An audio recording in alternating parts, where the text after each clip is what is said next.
नमस्कार दोस्तों, thriller tube में आपका स्वागत है।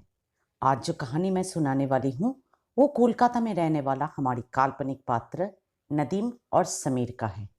नदीम और समीर अपने नाम के जैसा बहुत ही पक्के दोस्त थे।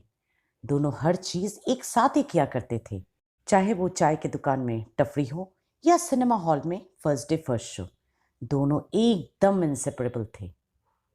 पर आज शाम के 4 बजे सिर्फ एक ही दोस्त हाथ में चाय की कप लेकर अपने घर की छत पर बैठा है।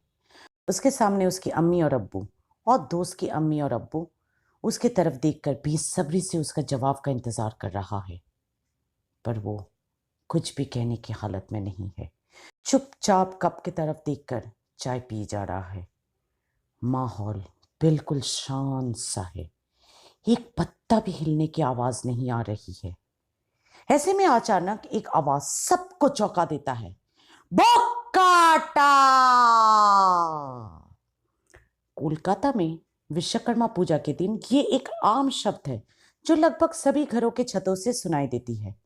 ये शब्द तब कहा जाता है जब कोई काइट फाइटिंग में अपने पतंग से किसी और का पतंग काट देता है और उस मोमेंट ऑफ विक्ट्री को सेलिब्रेट करना चाहता है। 5 साल पहले बिल्कुल ऐसा ही एक विश्वकर्मा पूजा के दिन नदीम और समीर रास्ते में चल रहे थे। बोकाटा! सुनकर दोनों ही आसमान में देखने लगे। और जाहिर है, आसमान में देखकर चलने वाला इंसान टकराएगा तो जरूर। टकरा कर गिरने के बाद दोनों ही एक दूसरे को देखकर हंसने लगे अपनी अपनी बेवकूफियों पर। वहीं से शुरू हुई इनकी पक्की दोस्ती। सारा दिन एक साथ गुजारते थे दोनों।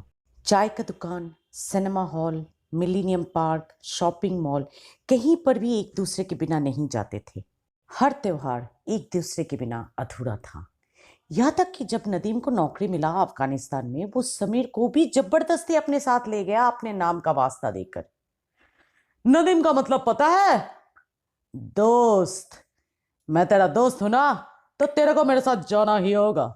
नदीम को यह कहता सुन समीर ने भी बोला, और समीर का मतलब क्या है पता है? सच्चा दोस्त। चल, चलता हूं तेरे साथ, तू भी क्या याद रखेगा। पर भारत के ये पक्के दोस्त अफगानिस्तान में जाते ही बिछड़ गए।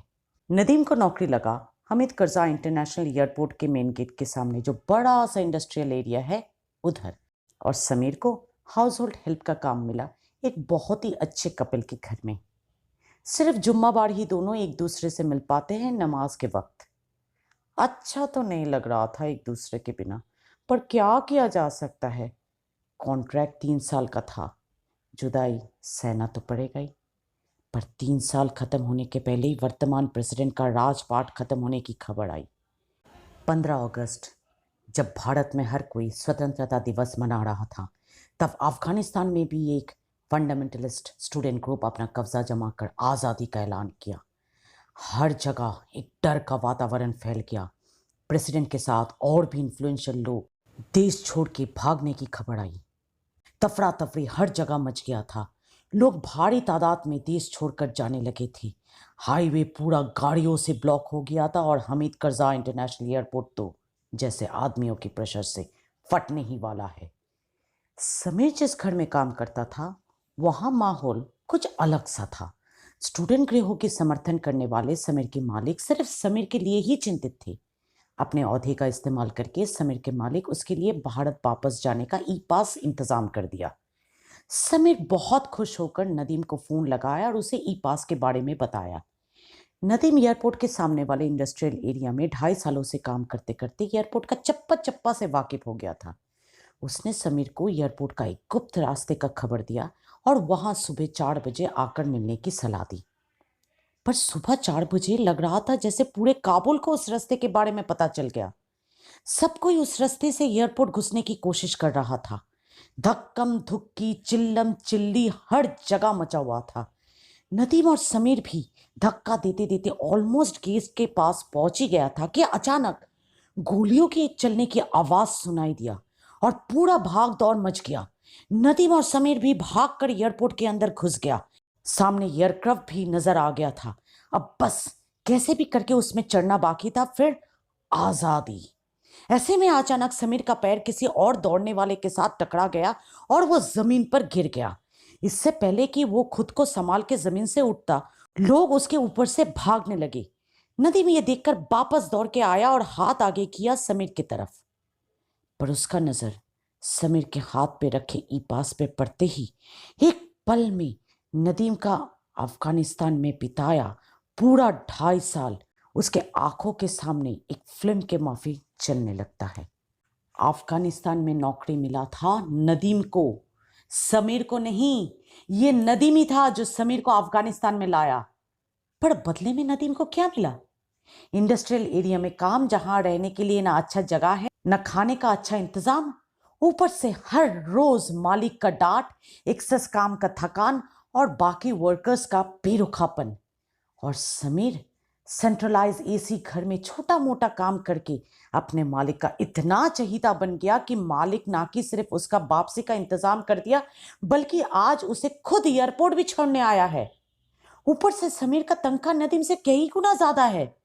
समीर के घर वाले हर ईद में अच्छा कपड़ा, बिरयानी, मिठाई का आनंद उठाता है, और नदीम के घर वाले के पास टपकती हुई छत को रिपेयर करने की भी पैसा नहीं है। समीर का तो निकाह भी तय हो गया था एक बहुत ही अच्छा एस्टैब्लिश घर की अच्छी लड़की के साथ, और नदीम, नहीं, ये सब मेरा होता अगर 2.5 साल पहले समीर को लाने की गलती ना करता। पर आज मैं ये गलती सुधारूंगा। ये कहकर नदीम अपना फैले हुए हाथ समीर के ई पास तक ले गया और समीर के हाथों से उसे छीनकर अकेले ही प्लेन की तरफ दौड़ने लगे। और समीर खून में लथपथ जमीन में ही पड़ा रहा।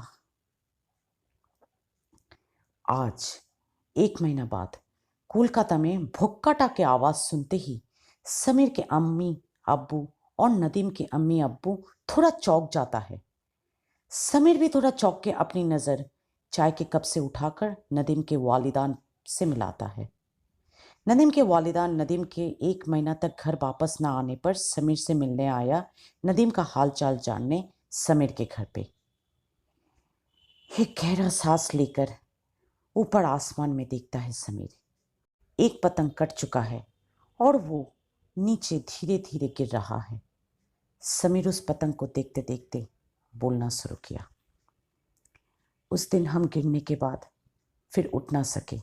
सब कोई मेरे ऊपर से दौड़ के जा रहा था। लोगों का पूरा वेट हमारी जमीन से उठने की हर एक कोशिश नाकामयाब कर दे रहा था। फिर हमने महसूस किया कि किसी ने हमारी ई पास हमारे हाथ से छीन ली, पर वो कौन था देख नहीं पाया। इतना दर्द हो रहा था पूरे शरीर में, मानो जैसे दम निकलने ही वाला है। ऊपर से गोलियों की आवाज हमारी जिंदा रहने की उम्मीद भी हमसे छीन ले रही थी। थोड़ी देर बाद लोगों का हमारे ऊपर से चलना बंद हो गया। हमने आखिरी बार जमीन से उठने की कोशिश की, पर सिर्फ सर ही उठा पाया। महसूस किया कि कुछ गर्म पानी जैसा सर से बहकर नीचे आंखों की तरफ आ रही है। थोड़ी ही दूर मुल्क वापस जाने की जरिया चलना शुरू कर दिया था, पर उस प्लेन तक पहुंचने की हालत में हम नहीं थे। प्लेन उड़ने लगी।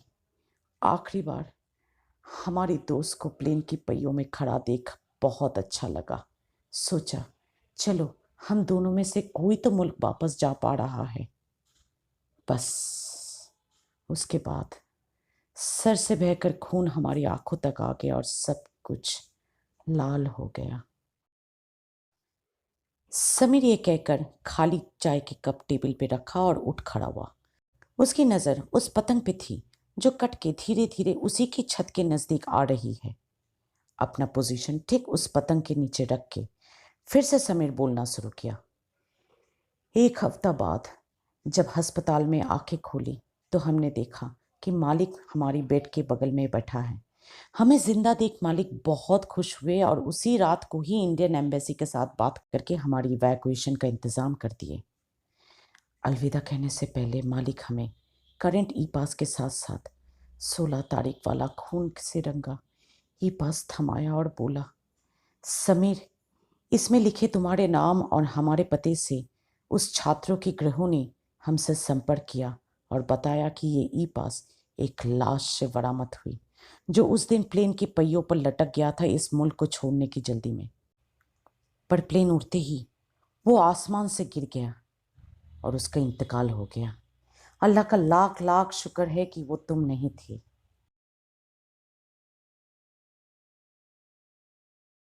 वो पतंग गिर के समीर के हाथ में आ गया। समीर उस पतंग को पकड़ के, नदीम मेरे दोस्त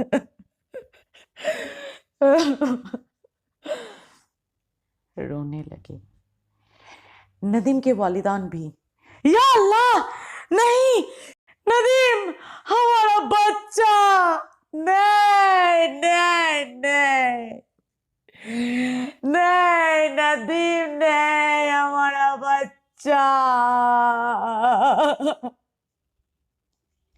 ये कहकर रोने लगे। कहानी अगर पसंद आया तो लाइक बटन दबाकर सब्सक्राइब कर लीजिएगा, और साथ ही साथ अगर आपने ये वीडियो शेयर किया अपने जानने वालों के साथ तो हम जैसे छोटे स्टोरी राइटरों को प्रेरणा मिलेगी और भी ऐसा थ्रिलिंग वीडियो बनाने के लिए। तब तक हेल्प हेल्प, रमा भी चीखने लगी, पर पीछे से एक कड़क हाथ उसका मुंह दबोच लिया और राक्षस के माफी उस पर चढ़ गया। जितना भी दम बाकी था उससे थोड़ी ना बच पाएगी।